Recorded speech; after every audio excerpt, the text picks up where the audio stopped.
नाज़रीन किराम, शहबाज शरीफ पाकिस्तान के 24वें वज़ीर-ए-आज़म जो हैं मुंतखब हो गए हैं और उन्होंने आज हल्फ भी उठा लिया है। दूसरी तरफ जो थे उमर अयूब पाकिस्तान तहरीक इंसाफ की तरफ से नामजद उम्मीदवार थे वज़ीर-ए-आज़म के लिए। वो वज़ीर-ए-आज़म नहीं बन सके। क्यों नहीं बन सके वो एक लंबी बहस है और आप भी जानते हैं कि किसने नहीं बनने दिया उनको। खैर, अब वज़ीर-ए-आज़म बनने से तो उन्होंने रोक लिया, लेकिन अपोजिशन लीडर बनने से अब उनको नहीं रोक सके। और अब जो है उमर अयूब साहब जो है वो अपोजिशन लीडर होंगे। ऐवान के अंदर जो है वो इनके ऊपर गरजेंगे भी सही और बरसेंगे भी सही।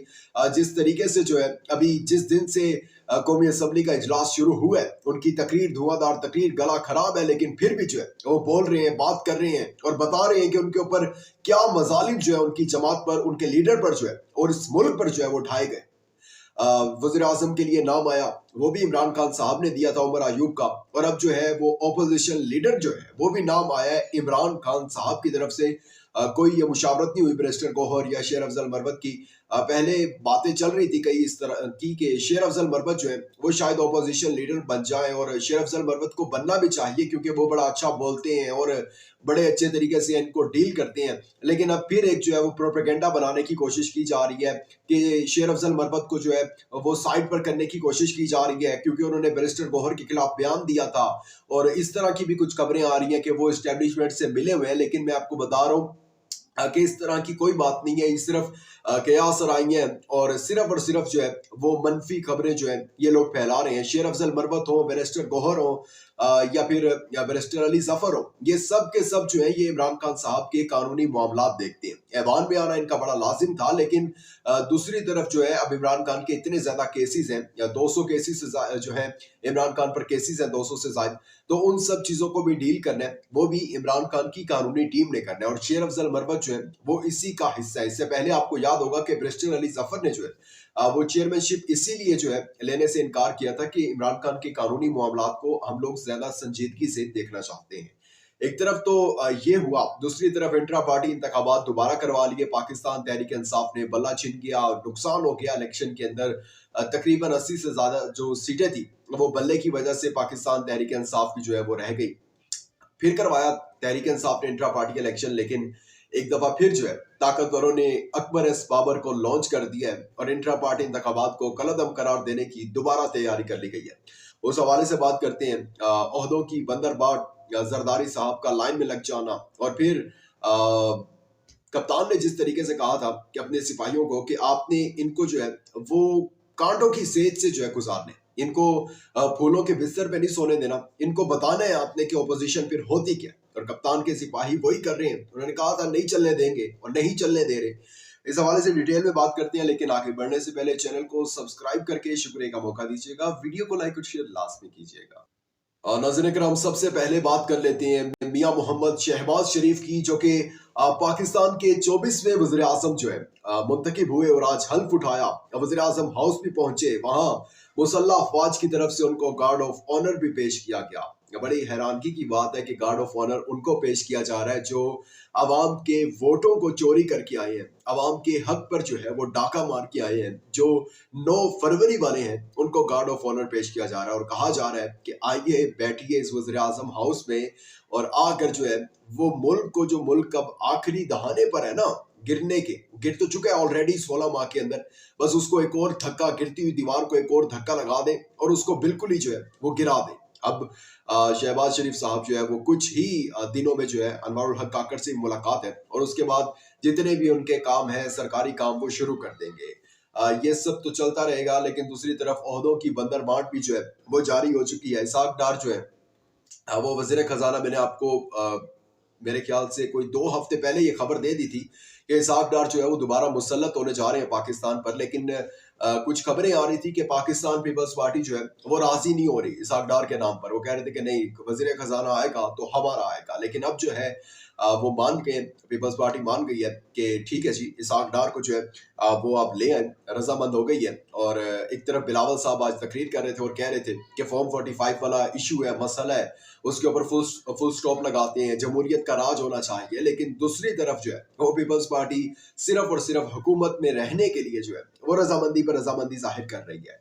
वहीं एमक्यूएम ने भी जो है अब वो कह दिया है कि ओहदों की बंदरबाट में हमें भी हिस्सा दिया जाए, वरना फिर सदर का जो इंतखाब है उसमें हमारा वोट नहीं होगा।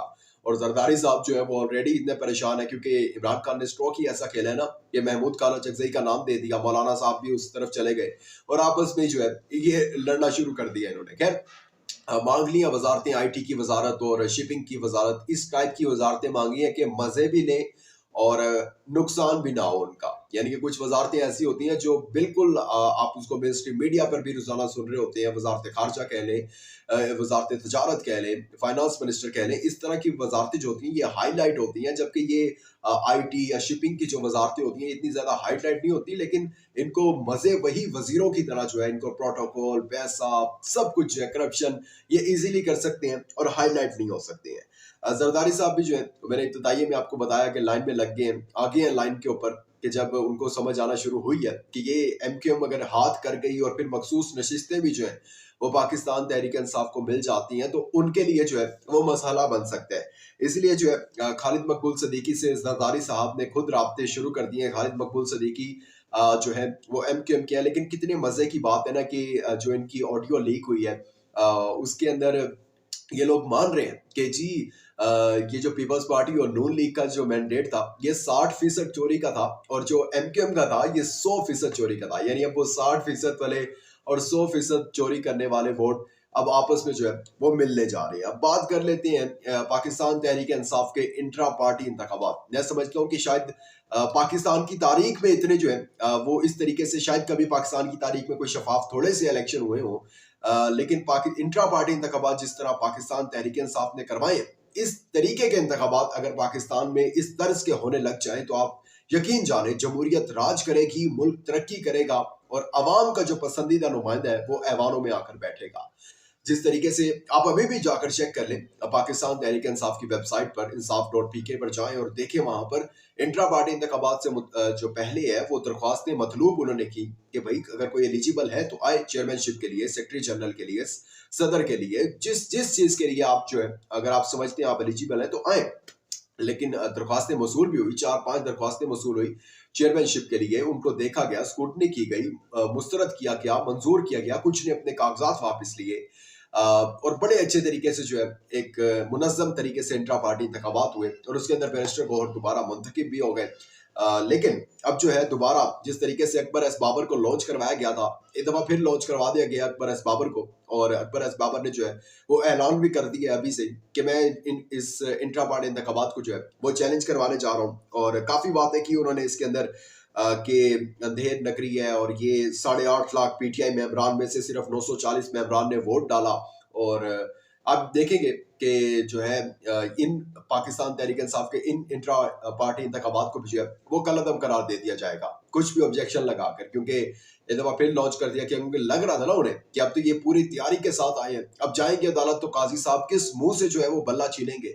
अब दोबारा जो है कोई ना कोई एक ना एक जो है ना वो ऑब्जेक्शन लगा दिया जाए। और इस दफा मेन ऑब्जेक्शन जो है, पहले ये था कि जगह नहीं पता, ये नहीं पता, और अब ऑब्जेक्शन ये है कि कम लोगों ने वोट क्यों डाला है।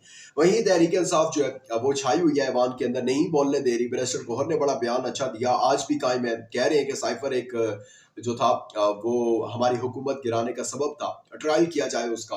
पीटीवी जो है नशरियात बंद कर रहा था। महमूद अचकज़ई ने प्रेस कॉन्फ्रेंस अपना तकरीर शुरू की और इमरान खान के बारे में कुछ बोलने लगे, बंद कर दी गई। इसके अलावा शेर अफजल मरवत आज बोलते तो ये अपने हल्फ भूल जाते, लेकिन शेर अफजल मरवत को जो है वो बोलने की इजाजत नहीं दी गई। लेकिन खैर फ्राइडे तक जो है इसको मुलतवी कर दिया गया। अब फ्राइडे से देखते हैं शेर अफजल मरवत को अगर बोलने की इजाजत मिलती है तो वो किस तरह इनके ऊपर गरजते और बरसते हैं। अपना बहुत ज्यादा ख्याल रखिएगा, इंपॉर्टेंट फीडबैक देना मत भूलिएगा। दीजिएगा इजाजत, अल्लाह हाफिज़। For more informative videos, subscribe our channel and press the bell icon.